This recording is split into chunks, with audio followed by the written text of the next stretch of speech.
नमस्कार, मैं हूं प्रशांत और यह स्पॉटलाइट। और स्पॉटलाइट में आज हम बात करेंगे केसरी वीर की।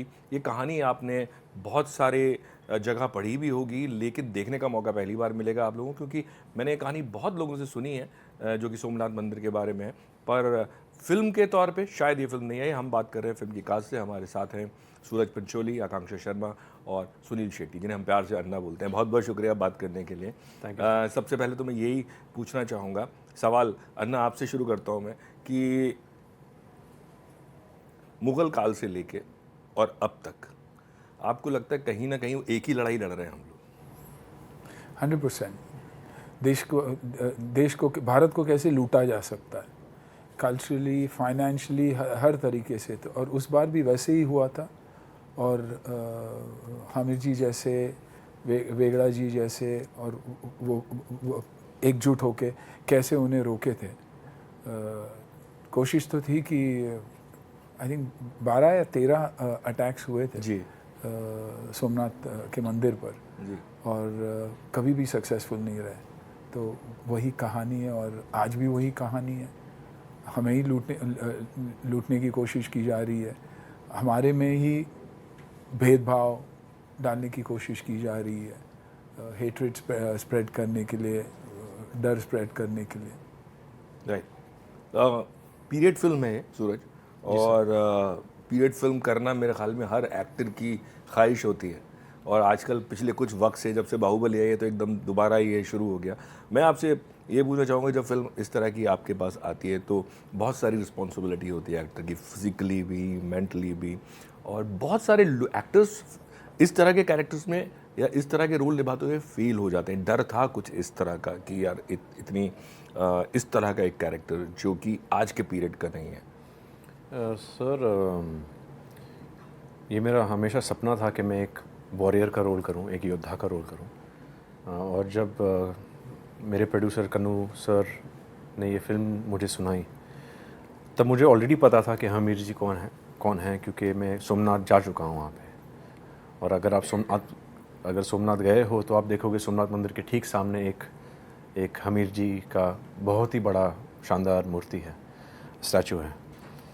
तो मेरी स्टडी तब से चालू हो गई थी और मुझे पता भी नहीं था कि ये फिल्म मेरे पास आने वाली है। It's a role. आप शिव भक्त हैं? जी सर। ओके, तो आपने मैनिफेस्ट किया होगा फिर? जी सर। सर, तो आई थिंक इंटरनली मैं इसे मैनिफेस्ट करा था। And not every actor can play this role, and not every actor is offered a role like this, so I'm very very blessed that I'm a part of this film. Okay, Akanksha, film में एक तरफ अन्ना है, मैं इनसे दूसरी बार मिल रहा हूँ, एक बार इंटरव्यू पहले कर चुका हूँ और कन्फ्यूजन यही था कि पहली फिल्म ये है या वो है, पर यही पहली फिल्म है क्योंकि रिलीज ये हो रही है इनकी। हाँ, सो एक फिल्म वो जो आज के टाइम में रियल फिल्म है, और एक फिल्म ये जहाँ पे आपके जो डायलॉग्स हैं, आपके जो कॉस्ट्यूम्स हैं, वो ऐड भी करते हैं, लेकिन उनको कैरी करना भी बहुत मुश्किल काम होता है, बिकॉज वो उतना ईज़ आप दिखा सके डायलॉग बोलते हो टाइम, वो भाषा जो अब नहीं है, ये डिफ़िकल्ट था क्या? बिकॉज मैं बहादुरगढ़ से आती हूँ, इट्स अ टाउन इन वहाँ हरियाणा। तो हरियाणवी बोली जाती है। तो हरियाणवी बोली जाती है, बट आई फील लाइक मेरी हिंदी बचपन से मुझे कमांड है हिंदी पे, क्योंकि हम घर पे that is my main language. And dialects we've not really focused on so much in our film because we wanted everyone to understand this beautiful story. Or I mean. No, she means language. Yeah. This is a film based in the story. Hamir ji was from Gujarat. Right. He was a Rajput from Gujarat, but she's talking कि हमने इसको हिंदी में इसलिए बनाया ताकि पूरा भारत इसे समझ पाए। हाँ, नहीं, मैं ये पूछ रहा था कि उसको कैरी करना बहुत मुश्किल होता है जब आप इस तरह के कैरेक्टर्स करते हैं। खैर, एनीवे, अना, आपसे मैं अगर पूछूं कि ये आप सुन रहा था अभी आपका इंटरव्यू, तो आप कह रहे थे कि इतने कम बजट में इतने अच्छे VFX के साथ फिल्म बना के दिखाई है, जहाँ हॉलीवुड इतना पैसा लगा देता है। लेकिन हाल फिलहाल में बहुत सारी पीरियड फिल्में, हमने ड्रामा फिल्म्स देखी हैं। आपको क्या लग रहा है कि जो एक वक्त अभी चल रहा है सिनेमा में, और जिस तरह की फिल्में कामयाब हो रही हैं, नहीं, आपको लग रहा है कि जहाँ से आप शुरू हुए थे लोग भूल रहे हैं, शायद हम वापस वहीं खड़े हैं? 100%। वो सिनेमा जो जहाँ से आपने शुरू किया, और वो खड़ा रहेगा भी हमेशा, क्योंकि आप अनफॉर्चुनेटली मुझे समझ में नहीं आता कि हम भूल चुके हैं कि वो ऑडियंस ही है जो फिल्मों को चलाती है. Right. You are appealing to 3%, 5% of the audience, whereas you should be appealing to 95% जो audience है उसी. और इसीलिए भारत की कहानियाँ बोलना in an entertaining way and showing them in right light बहुत ज़रूरी है. और इसीलिए आप जब कंपेयर करते हो कि यार इनकी फिल्में देखो, उनकी फिल्में देखो, वो इसीलिए क्योंकि वो उनके कल्चर में बिलीव करते हैं, वो उनके रिलेशनशिप्स में बिलीव करते हैं. आज का नया दौर है जो बोलते हैं, जब हम कहानी सुनते हैं और ये लोग सब बैठे रहते हैं, एजेंट्स आके बैठेंगे और बोलेंगे कि oh so cliche, mother can never be cliche, sister can never be cliche, भाभी कभी क्लीशे हो ही नहीं सकती. उसके अलावा हमारी ज़िंदगी में है क्या? राइट. इमोशंस तो वही जोड़ के रहे. देश, अगर यही सब क्लीशे है तो फिर सब्जेक्ट क्या है? तो आपको रिजल्ट मिल ही रहा है. बाकी आपने कोशिश कर दी कि इसके ऊपर उसके ऊपर फिल्म बना के, रिलेशनशिप और इमोशन मर्द और औरत का ही होगा जिसमें इमोशन होगा, whether it's a father daughter, whether it's a mother सन, जो भी हो. हम जब उससे भाग रहे हैं, हम एक्सपेक्ट कैसे कर सकते हैं दूसरी चीज़? तो ऐसी कहानियाँ आई थिंक पिछले 10-12 साल 14 साल में ही लोगों ने रियलाइज़ किया कि नैरेटिव ये होनी चाहिए. अगर अमेरिका टॉप गन की बात कर सकता है और रैम्बो की बात कर सकता है, उनके पास वियतनाम और 4 चीज़ों के अलावा कुछ है नहीं बोलने के लिए. हमारे पास बहुत कुछ है. राइट. हम 5000 साल प्लस की बात कर रहे हैं. राइट. तो we have the stories to tell. Why are we shying away? वो बैटमैन की बात करते हैं, हनुमान, और हनुमान जी तो हमारे ही है ना. तो चुराया किसने है? राइट. राइट. योग को लेके गए, योगा बोल के लेकर आ गए. जी. तो आई थिंक अब वक्त आ गया कि हम हमारे सब्जेक्ट्स पे वर्क करें और हम ही उसे मार्केट करें और दुनिया को दिखाएं कि अवतार, असली अवतार ये है, अवतार नहीं है. सही बात है. बट मैं इससे पहले वापस आऊँ, मैं आपसे एक चीज़ और पूछना चाहूँगा. कहीं ना कहीं जब मैं पूछता हूँ कि यहाँ की फिल्म और वहाँ की फिल्म हम जो बात करते हैं, एक बिग डिफरेंस है स्टूडियोज़ का. लोग कहते हैं कि स्टूडियो सिस्टम ने ख़राब कर दिया. आपको क्या लगता है स्टूडियो सिस्टम ने ख़राब किया? और दूसरी चीज़ कि कहीं ना कहीं जो फिल्में अभी दिखाई जा रही हैं उनका मतलब एक वक्त था जिसमें आपने काम थोड़ा कम किया, उसकी वजह भी ये थी क्योंकि वो फिल्में आपको नहीं इंटरेस्ट कर रही थी. राइट. सी देखिए, स्टूडियो, मैं ये नहीं कहूँगा स्टूडियो ने ख़राब किया. स्टूडियो ने स्केल दिया, रिकवरी दिखाई. लेकिन क्या एक कंपनी एक क्रिएटिव चीज़ को चला सकती है? You need an individual, you need a writer to write, you need a director जो ब्रीथ करता है स्क्रिप्ट. मेरा हमेशा कंप्लेन यही है कि कॉर्पोरेट्स वीकेंड पे छुट्टी लेते हैं, लॉन्ग वीकेंड पे, और हमारी बिजनेस ही वीकेंड की बिजनेस है. तो अगर मैं कॉर्पोरेट हेड ऑन शो हूँ और Friday Saturday Sunday long weekend के लिए गया और मंडे भी छुट्टी है, तो मेरा बिजनेस कौन चलाएगा? राइट.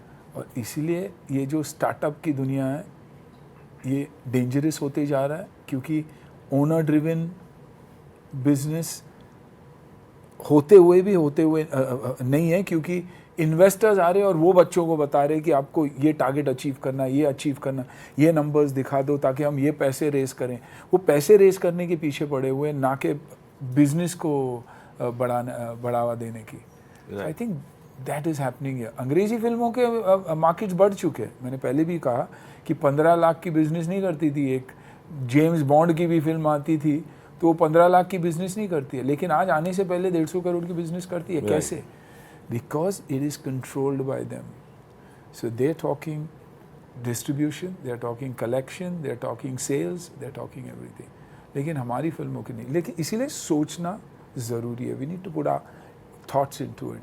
साउथ में आज कौन डिक्टेट करता है? Producers dictate. वही मैं पूछा, वहाँ पे वो कोऑपरेट्स को बेचते हैं तो खरीदने वाला आप खरीद लो, हमारे प्राइस पे खरीद लो, लेकिन डिक्टेट करने मत देना. वो 3% इंटरेस्ट पे पैसे ले लेंगे, घर लगा देंगे, घर बेच डालेंगे. क्रिएटिव प्रोसेस से कॉम्प्रोमाइज़ नहीं करेंगे. एंड क्रिएटिव हम कैसे, हम प्रोटेक्टिव, हमें क्या लग रहा है कि हाँ ये 50 करोड़ में हमको मिलेगा तो हम 20 में पिक्चर बनाएंगे और 30 हम घर लेके जाएंगे या जो भी करना है. तो आप वो कैलकुलेशन से आप एक क्रिएटिव चीज़ कैसे कर सकते हो? राइट. ये तो कभी कभी रास्ते बनाने वाली जैसे बात हुई कि 50 मेरा 20 तेरा कॉन्ट्रैक्टिंग का काम, एंड में रास्ते में खड्डे ही होंगे ना, क्या होंगे नहीं तो। सही बात, तो we have to make sure that we give it our best. Right. Suraj, yes एक वक्त के बाद फिल्म आ रही है आपकी, जाहिर सी बात एक बुरे दौर से आप गुजरे, मेंटली जब ये फिल्म कर रहे थे दिमाग से मेंटली आप फ्री हो चुके थे, और अब जब आप आ रहे हैं बड़े पर्दे पे वापस से, सो कभी वो दौर की वजह से जो फिल्में या जो वक्त गया उसका दर्द होता है? सर डेफिनेटली होता है, इंसान हूँ।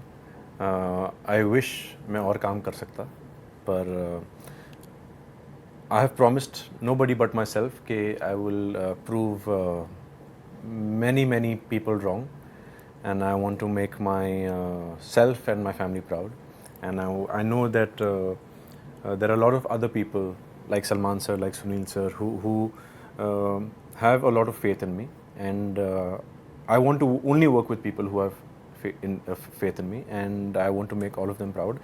It has been very tough, बहुत मुश्किल तो था, मेंटली भी मुश्किल था और इमोशनली भी था, नॉट ओनली फॉर मी, मेरे फैमिली के लिए भी, but sir now there is no more stopping.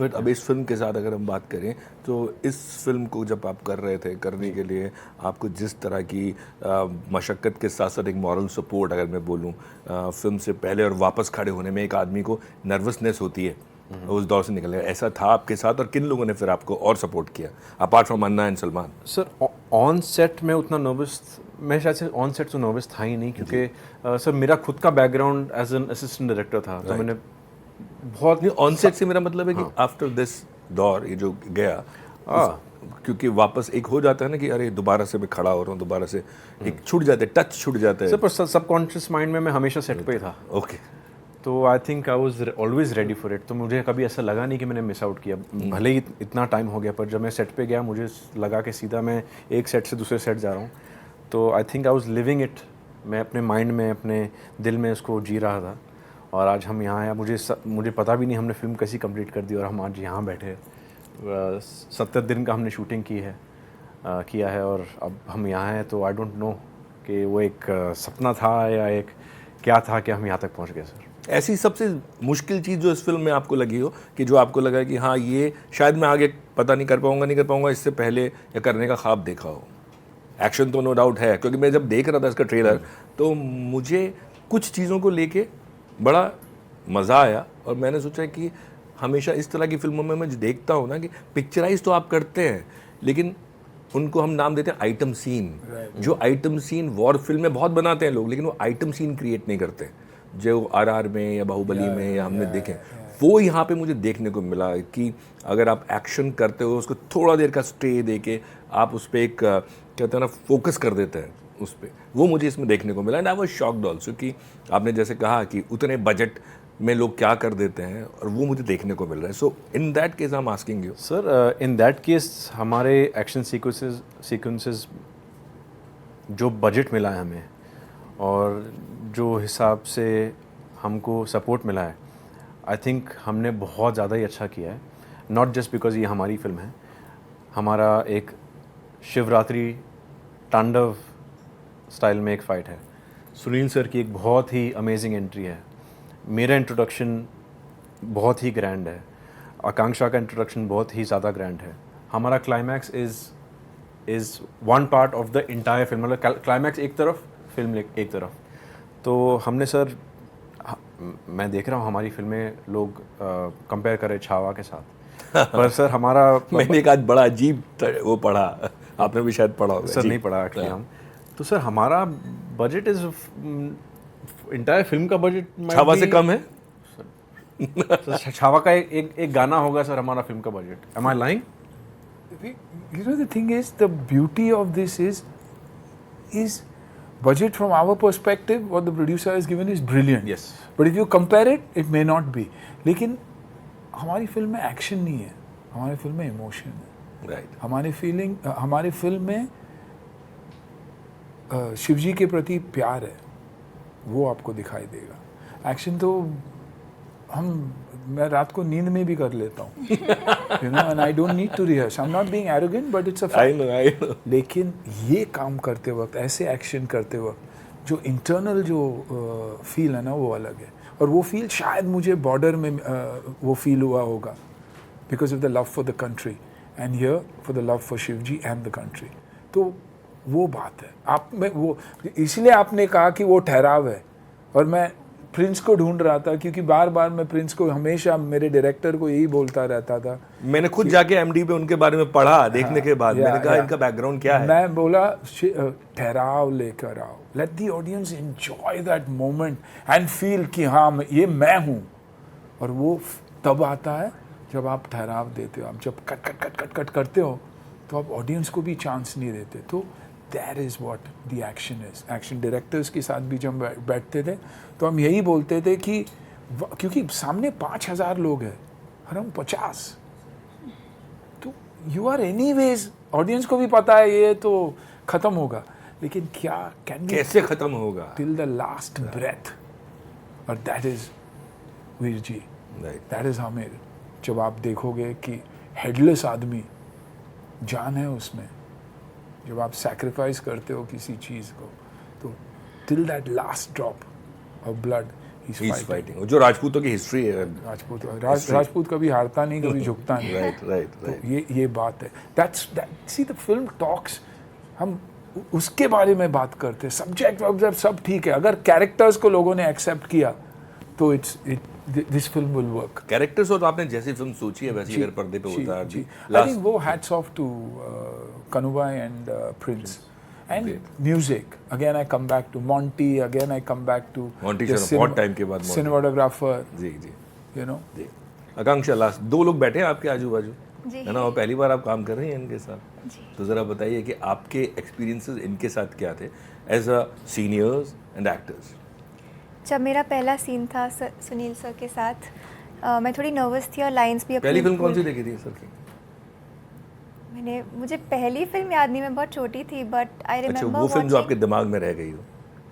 Hera Pheri. I used to watch it with my family, you know, it used to keep coming on TV, हम बार बार देखते थे। और हेरा फेरी एक ऐसी फिल्म है, मेरे पापा ज़्यादा इमोशनल फिल्म्स देख नहीं पाते हैं, so for him comedy films देखना उनके लिए एक थेरेपी की तरह होता है। तो मेरी एक मेमोरी है चाइल्डहुड की इनकी फिल्में देखना, इसलिए मैंने जब उनको पहली बार उनके साथ मिली और फर्स्ट सीन था, it was a very emotional scene, and मैं बहुत नर्वस थी, एंड मैं ग्लिसरीन छुपके से यूज़ कर रही थी, but he held my hand and he told me कि just feel it, just feel this emotion, it's a very strong emotion. He's there for me, and his power is me, and उस दिन के हिसाब से आगे मैंने कभी glycerine use नहीं किया है। और ये सूरज जिस प्रेशर के बाद he came out, and the way he performed in the film, मतलब ऐसा लगता ही नहीं कि he is gone through so much. It felt like he was meant for this, and this role was just waiting for him. You know? It's true, 100%, 100%. आप चलेंगे। Climax देखोगे तो जेन्युइनली नहीं, मुझे जेन्युइनली मैं बोल रहा हूँ, मैं इसलिए बोल रहा कि कैमरा मेरे सामने है, बट जब मैंने ट्रेलर देखा तो मुझे वो चीज़ लगी। अब फिल्म देखने के एंड बाद audience will say that, audience कहेगी कि कहाँ था यार ये जो एक्शन हीरो के लिए ढूंढ रहे थे लोग ना।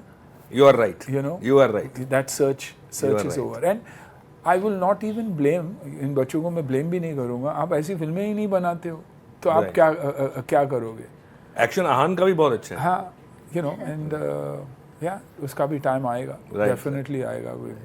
Good work is happening, so fingers. बहुत बहुत शुक्रिया अन्ना बात करने के लिए, बहुत बहुत शुक्रिया सूरज और Akanksha. All the best for the film. और मेरा ख्याल में जैसा मुझे लगा वैसा फिल्म देखने के बाद लोगों को भी लगे। Fingers crossed. Thank you so much. Thank you.